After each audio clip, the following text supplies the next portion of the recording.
So, I know we haven't really done like a news video in a long, long time because, well, they are boring beyond belief. But tonight, with the great, there we go, Mason, we have some rumors about the new 10th edition coming out this year. And we thought we would spend a couple of minutes and complain because we are old men and old men love to complain about stuff. So, Well, you like to complain. I do. Also, thanks for giving me a timestamp for when we're going to start. I'd like to do the meowing at the start of the video, not a few seconds in. Well, you know what? I'm going to say this. I'm going to say that the 10th edition apparently is coming out on the 24th of June. According to the rumors. Yes, so I'm taking this with a grain of salt. Okay, guys? The starter box is going to be Space Marines versus Tyranids. That gives 3rd edition vibes. No, but nope, 4th edition. Or 4th edition, my bad. 3rd edition was first Dark Eldar. Yeah. But still, that part is believable. Well, the other thing is, it's the Dark Angels, specifically, which I find really, really BS right there, just because it's Dark Angels. I'd say that's actually tracking on point because, one, Dark Angels have been in one of the starter boxes before. Yes, correct. But and number 2, this is not any of the Dark Angel specific stuff. This is just going to be generic Marines. But as for that being Dark Angels versus High Fleet Leviathan, that part I'm not so as on the tack about, because Dark Angels just aren't as well known for fighting Tyranids as other chapters are. And for Dark Angels to be in a major conflict in the lore against High Fleet Leviathan, yes, I know they've fought Tyranids in the past, but their main thing is against the Fallen, against Chaos. Unless there's something tying the Fallen to High Fleet Leviathan, that might be a bit of a stretch. Well, the other big stretch for that whole box set is apparently the Primarch of the Dark Angels is coming out with the box set. No. It's not that the Primarch is coming out with that box set. It's that the Dark Angels will receive a model of Lionel Johnson. So another Loyalist Primarch, which is good. Well, hold on one quick. It's not going to come out in a starter set. I can guarantee that. Well, I was going to say, I actually saw on a Facebook page that somebody said that, and I don't know about that. So it might come in a box set, but it's not going to be in the starter box set. So, for example, when they bring out big models like a Primarch, it's usually like Gilliman was originally with, I believe it was, who was it that was with him? It was the Grey Knight Voldus, Chapter Master Voldus. Yep. And it was somebody else. I want to say it was Call, but I don't think it was. It was actually, yes. So he was so Gilliman was in a box set with with 2 others, and with these other large box sets. So when when we originally got the current model of Gazgul, that came in a box set. Yes, I know he's not Primarch, but he's a Prime Orc for all I care. And for the what's the Vashtor? I believe Vashtor is coming in a box set initially as well. Well, just to move on, because I don't want to make this video too long for everybody, because we have other things we have to talk about in a different upcoming video, actually. So that's another reason why you should subscribe to our channel. Anyway, Tyranids, they'll be getting a new model called the Apex Formlord. That actually does track, yeah. I'd believe that they'd want to make a bigger, stronger Swarmlord. That just... They're facing a lot of really big things like Primarchs and Demon Princes. It makes sense that they'd adapt and make something stronger.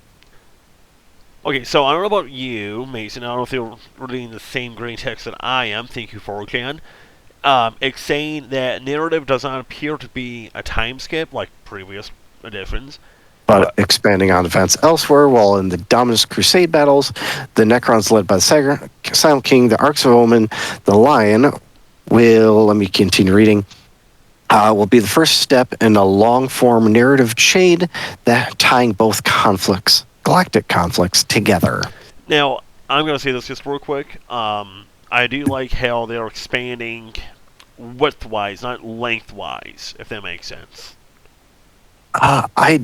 Maybe it's because I haven't kept up with the Arcs of Omens book, but I don't remember the Dominus Crusade being in a big fight with the Silent King. The last thing I remember with the Silent King was him teaming up with the Blood Angels and basically betraying them. But the Blood Angels and Dante planned on doing the same thing to him, so they're like, yeah, I get it. Okay, so the next thing is now, I think that's just all the fluff all the fluff, okay? Now, the meat and the potatoes, we can say, for the rules. First thing, the core rules are more streamlined. I don't know what that means.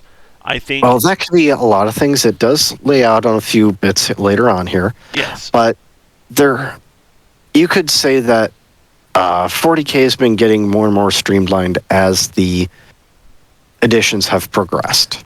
Yes, but at the same time, I do want to say that just because something's streamlined, just because the set of rules are streamlined, doesn't mean that the rules are going to be better. You can make something so simple that it will break. Yes, it is possible. So the next thing... The psychic phase and the command phase are supposedly going to be combined. the only thing I can really see is if they were trying to run into range of doing a psychic power, so that might be a little bit of a... So this could offer some better interplay between the stuff that goes on in your command phase and the stuff that goes in your psychic phase. So, for example, if you wanted to give a psychic buff to one of your guardsman unit, but they're not in range, maybe you issues... Well, no, because psychic still comes before movement. Yep. But there are psychic powers that allow for movement, shooting, but then not anything afterwards. And if things are combined in the command phase, because I'm thinking of Grey Knights right now, then that would give them the potential to move, a Grey Knight squad to move, shoot, get within range of a chaplain, and then for the chaplain to put like +1 toughness or -1 to wound on them, I should say. Now, my opinion is I don't really use that many cycles, to be honest with you. My Deathguard, that's the most amount of cycles that I have in all my armies. And honestly, it's kind of a so-so. It really doesn't matter to me. If they're combined, and you got a player that has stuff for both psychic and command, that could be some decent buffs. Yes. There just be some combos. Yes, but at the same time, we have to take this with a grain of salt, because if we're still looking at the current rules for the psychic powers, it might be completely different in 10th edition. So I don't want to go and speculate too much on that. Okay. True. Now, here is a thing that is making me vomit up blood. Not happy blood, but angry blood. Not blood for the blood god. No. So now toughness is basically a keyboard ability.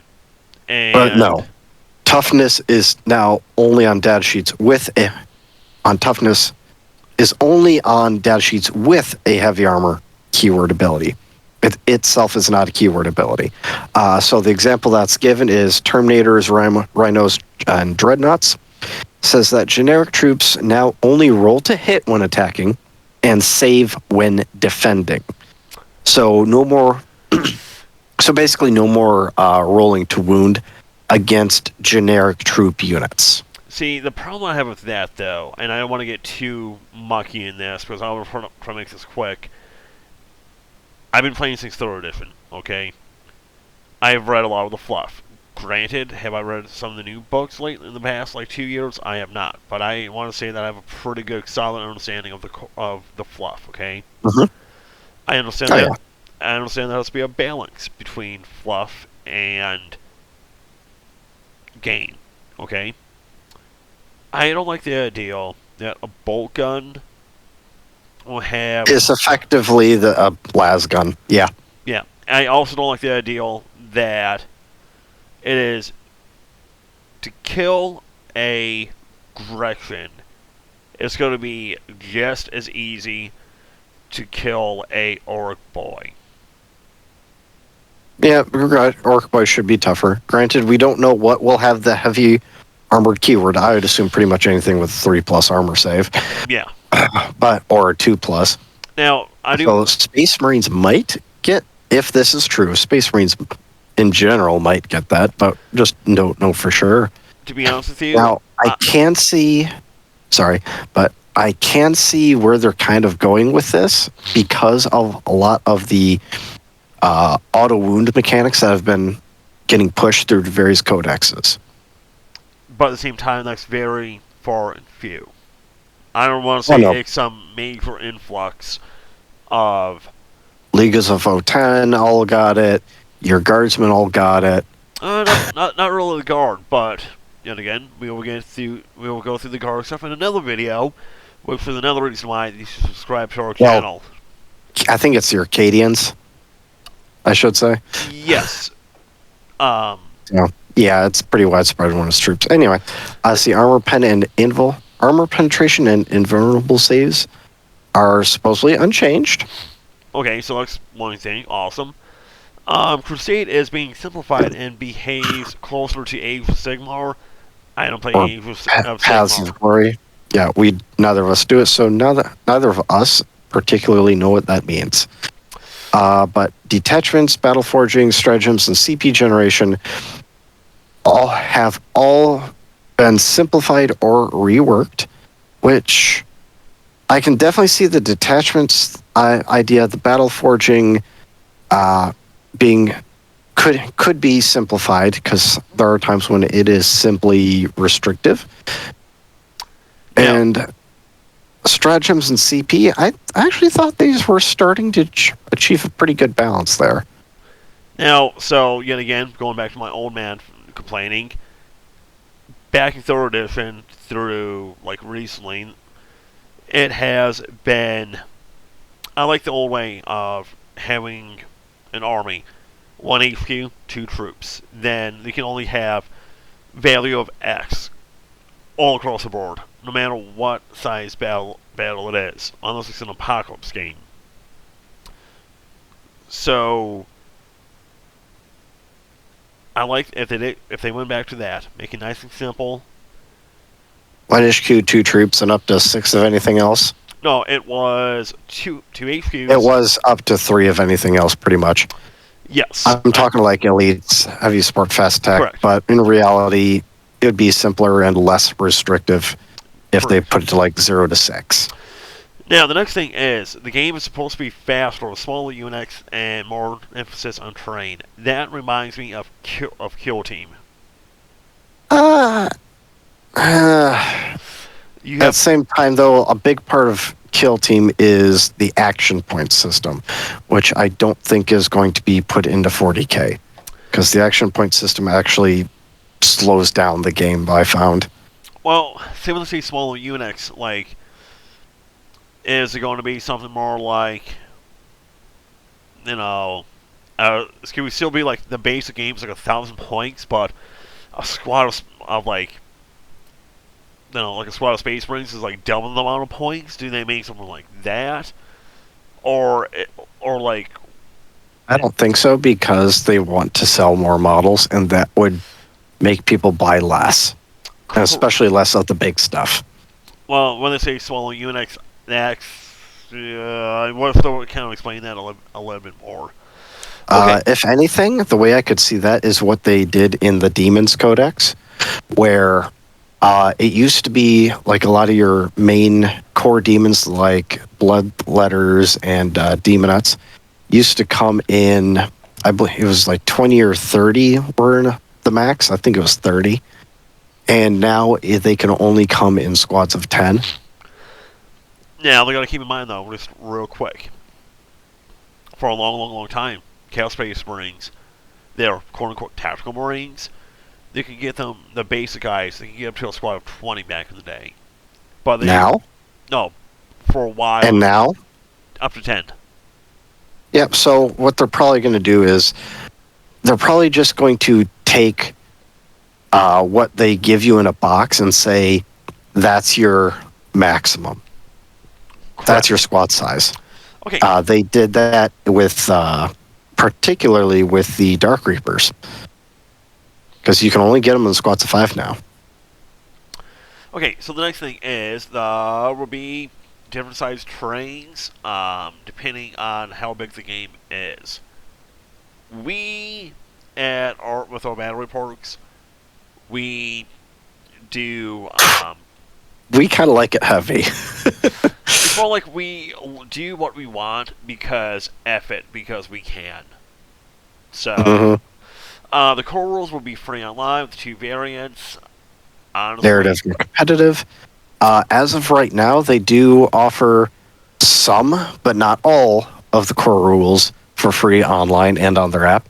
But very important things are missing, like terrain rules. Well, true, but at the same time, it is the core rules. Okay. Yep. Quickly, Terrain is kind of important right now.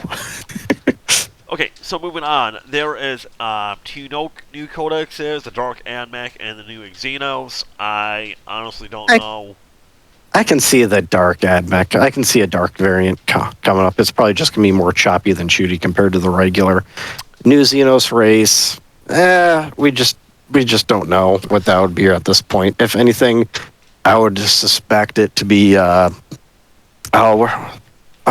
should know this, the Eldar that are the Exodites. But they probably have enough as it is because they don't really know what they want to do with Inari, and they can barely handle Harlequins as it seems. So okay, I don't think they'd be putting another one of those in there. So there's going to be a second wave of squawks coming out in September. I don't play them. I don't really care. So, yay. Somebody listening might find that important. Yes. The new Space Marines will receive a codex and rules for chapters is changed completely and will be explained in a new White Dwarf in May 2023. Which is oddly specific. Yes, and closer to release on the Warhammer community website. So we don't know exactly what that means, but currently you buy the main codex and then you buy a Codex Supplement for whatever chapter you're going along with. So even if you are a Codex compliant chapter, you still have to get the Codex Supplement to play that chapter because either one, it has chapter specific units in there, and or two, you just get stronger rules to the point where you really do have to buy that additional just to compete in any way. Right.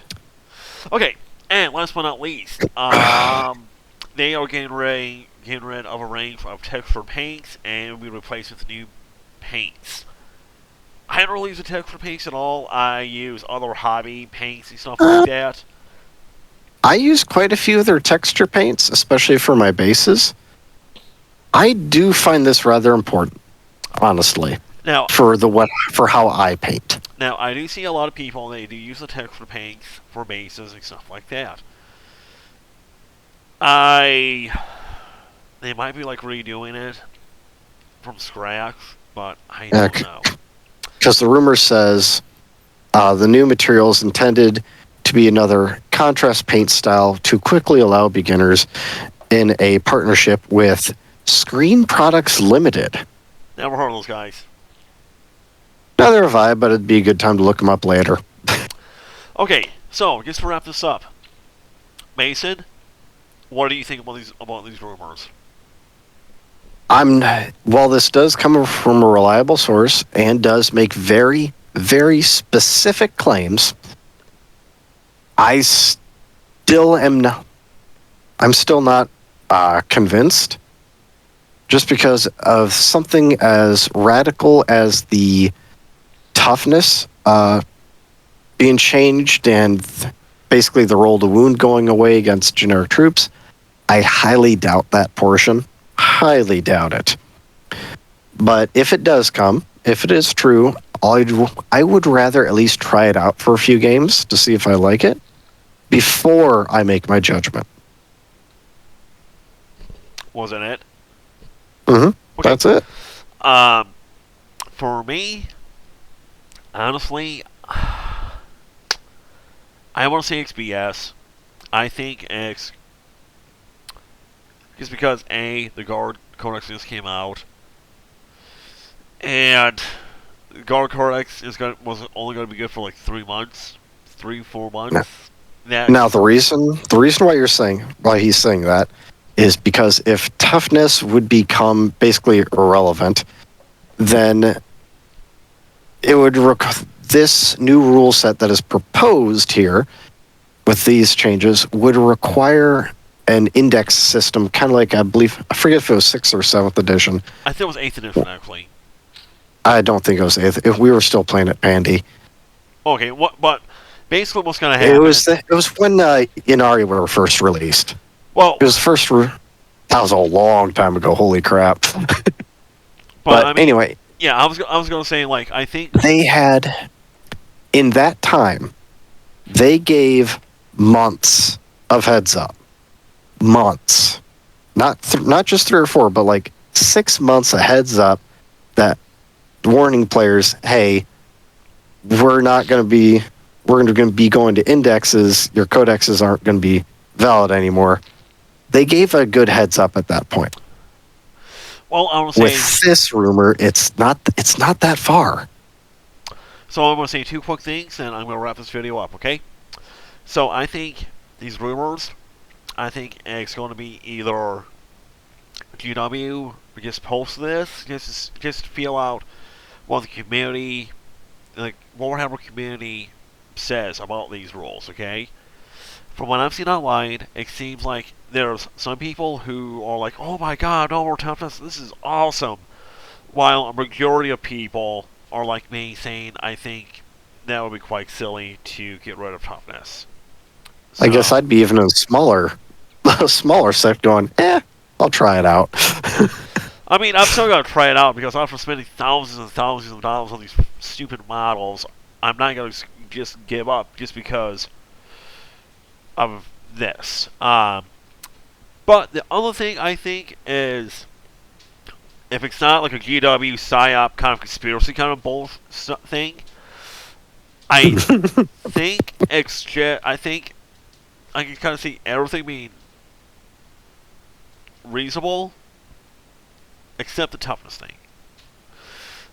Like a starter box containing Astartes, Space Marines. That's almost guaranteed. Well, almost guaranteed. Well, and honestly, thinking about it, I think it's complete bullshit because they don't have Ultramarines in the starter box set. So, well, with that and saying as the last thing, I want to say, everybody, thank you for listening to our rant, and I'm going to go outside and scream plenty more because I can.